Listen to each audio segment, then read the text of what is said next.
Hello everyone and welcome back to another video from Finance and Crypto Guide. In this video, I'm going to show you how to update the OKX application on your smartphone. So let's get started right away.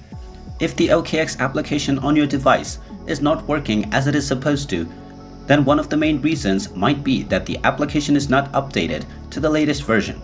So in order to fix this, simply open up the Google Play Store or the iOS App Store depending on your device.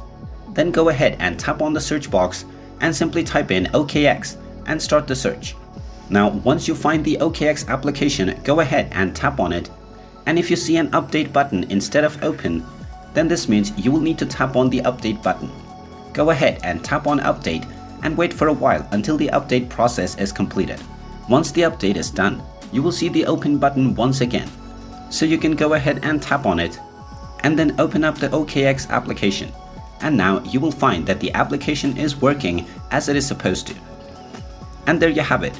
That is how easy it is to update the OKX application on your smartphone.